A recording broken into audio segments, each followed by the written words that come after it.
வாழ்க வளமுடன். ஒரு குளத்தில் தண்ணி நிறைய இருக்குது, தவளைங்க இருக்குது. பக்கத்தில் ஒரு புத்தில் பாம்பு இருக்குது. 2 பேரும் என்ன பண்ணுவாங்க, நம்ம ரொம்ப ஃப்ரெண்ட்ஸாக இருக்கலாம் எல்லோரும் அப்படின்னுவாங்க. சரி இருக்கலாம். இது என்ன பண்ண, வேறு இடத்துல இருக்கிற தவளையெல்லாம் அது சாப்பிட்டுருக்கும். இந்த பாம்பு ராஜநாகம் அது என்ன பண்ணுது, ஒரு கவலையாக இருக்குதுங்க எல்லா தவளையும், என்னங்க பண்ணுறது அப்படின்னு.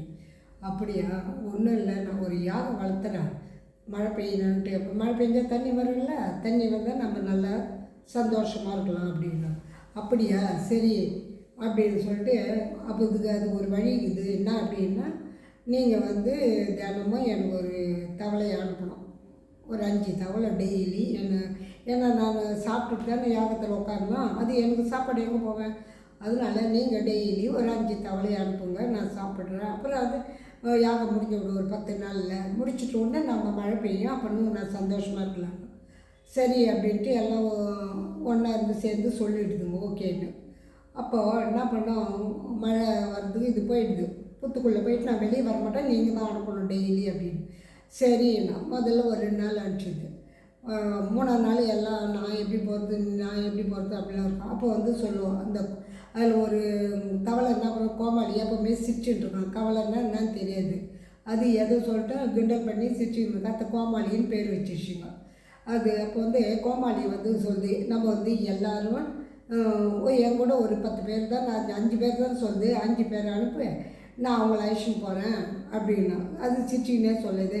நான் ஒரு 5 நிமிஷத்தில் அந்த இதோட இது பாம்போட வாயில் இறையாக போகிறோம். எப்படா நீ உனக்கு சிரிப்பு வருதுன்னா, எப்படியும் எல்லாருக்கும் சாவுன்னு ஒன்று வரப்போகுது, அது எப்போ வந்தால்னா அது ஏன் சிரிச்சின்னே இறந்துடலாமா, அதுக்கு எது கவலை பண்ணணும், இருக்கிற அந்த கொஞ்ச நேரத்தையாவது நம்ம கவலை எல்லாம் மறக்கணும்ல அப்படின்னா. எங்களால் முடியலையேன்னு. எல்லாம் முடியும், நீங்கள் தான் அதை இது பண்ண மாட்டேன்றீங்க. எப்போ இறந்துருமோ, யார் நம்ம கொண்டுடுவாங்களோ, உங்களுக்கு அந்த எண்ணமே இருக்குது. அது மாதிரிலாம் இருக்கக்கூடாது. நான் சந்தோஷம், இப்போ இந்த நிமிஷம் சந்தோஷமாகறோமா அப்படி தான் நீங்கள் நினைக்கணும் அப்படின்லாம் சொல்லுவோம். இதுங்க மற்றவங்க கிண்டல் பண்ணிட்டுருக்கு, இது கோமாளிக்கு இதுக்குன்னா தெரியுது. அப்போது போயிடுறேன். அன்றைக்கி அதனோட டியூட்டியில் சரி நீ என்ன பண்ணுற, நான் ஃபஸ்ட்டு போகிறேன், நீங்கள் 4 பேரை வெளில நில்லுங்க, நான் கூப்பிட்ட பிறகு வாங்கண்ணா. சரி முதல்ல நீ தானே சாப்பிட்றப்போ, அதையாவது நான் பார்த்துட்டு அப்புறம் ஆறுதல் அடைஞ்சிக்கிறேன் அப்படின்னுட்டு உட்காந்துட்டுருக்கோம் வெளியே மீதி தவளைங்கெல்லாம். அப்போ இது என்ன பண்ணோம், அந்த குகையில் போகாத பாம்பாரே கொஞ்சம் வெளியே வாங்க அப்படின்னோம். நான் எதுக்கு வரேன், பூஜைலேருந்து ஏந்து வரக்கூடாது, எனக்கு என்ன தெரியும், எனக்கு உன் வழி தெரியாது, உன் உள்ள வரத்துக்கு எனக்கு வழி தெரியாது. அதனால நீங்கள் என்ன முன்ன பாருங்கள், பார்த்து என்ன சாப்பிட்ருங்க, அது பின்னாடிக்கிறாங்க மீதி பேரெல்லாம் அப்படின்னு அதுவும் சிரிச்சிங்கன்னே சொல்லலாம். அப்போ இவனுக்கு எவ்வளோ திமிர் இருந்தால் சிரிச்சிங்கன்னு சாவு போகிறதுன்னு 1 நிமிஷம், அப்போ கூட இவங்க சிரிக்கிறான் பாருன்னு சொல்லிட்டு கோபத்தோட மேலே வரும். மேலே இதை சாப்பிட்றதுக்கு வர சொல்லி இது எட்ட ஓடிடும். இது எட்ட ஓடினோடனே என்ன அந்த மரத்தும் கீழே ஒரு 3 பேர் இருக்கிறாங்க. எதுக்குன்னா எதனா கிடைக்கும், எத்து பறவை எதனா செத்துருக்கோம், ஏதாவது ஒன்று அந்த மரத்தாண்டி இருக்கும், அது அந்த பொருள் எடுத்து போகலாம் அப்படின்னு சொல்லிட்டு அவங்க உட்காந்துக்கிறாங்க. உட்காந்துருக்கும்போது இந்த பாம்பு இது ஓடுது இல்லை, தவளை வெளியே வந்தோடனே இது என்ன பண்ணுறது, பாம்பு வெளியே வந்தோடனே அவங்க பார்த்துறாங்க. பார்த்துட்டு முன்ன பாம்பை இதுன்ட்டுன்னா கொண்டுட்டா அந்த தோலை எடுத்துமே விற்ற ஒரு 100 ரூபா வரும், நம்ம 2 பேருக்கு 50 எடுத்துக்கலான்ட்டு சொல்லுவான். அதுக்கு நான் இதை எடுத்துக்கலான்னு சொல்லிட்டு போகும்போது அந்த பாம்பை பிடிச்சிட்டு அதை கொண்டுடுவாங்க.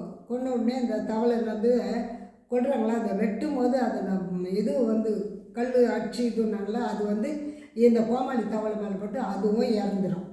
இறந்த உடனே இதெல்லாம் வேடிக்கை பார்த்து யார் அந்த 4 தவளைங்களை போயிட்டு அந்த மீதி தவளைகிட்ட ஐயா அது மாதிரி ஆயிடுச்சு பாம்பு, இனி நம்மளுக்கு பாம்பை பார்த்து பயம் கிடையாது, அது நம்மளை ஒன்றும் பண்ண முடியாத போயிடுச்சு இல்லை அப்படின்னு. இருந்தாலும் அந்த கோமாளி நம்ம தப்பாக நினச்சிட்டோம், அது எவ்வளோ சந்தோஷமாக இறக்க சொல்ல கூட ஒரு சந்தோஷத்தை அனுபவிச்சது பேர் அப்படின்னு சொல்லிட்டு இந்த தவளைங்க பேசும்.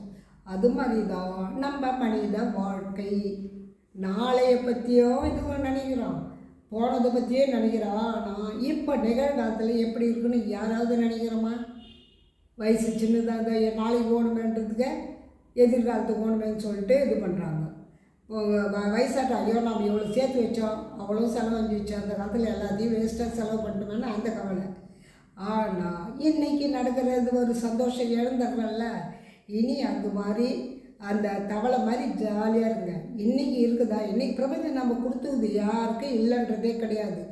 உங்களோட மனசு தான் அது இருக்குதோ, எல்லாத்தையும் ஏற்றுக்கிற மனசு உங்களுக்கு இல்லை. இன்றைக்கி கொடுத்துக்குதா, இன்றைக்கி வரையும் சாப்பிடுவோம். இன்றைக்கி இருக்குது, நாளைய கணக்கு அவன் போடுவான், பிரபஞ்சம் போடும், அது நடத்தும். அதை நீங்கள் நினச்சா இப்போ நிகழ்காலத்தில் சந்தோஷமாக இருக்கலாம். தவளை போல சந்தோஷமாக இருங்கள். வாழ்க வளமுடன்.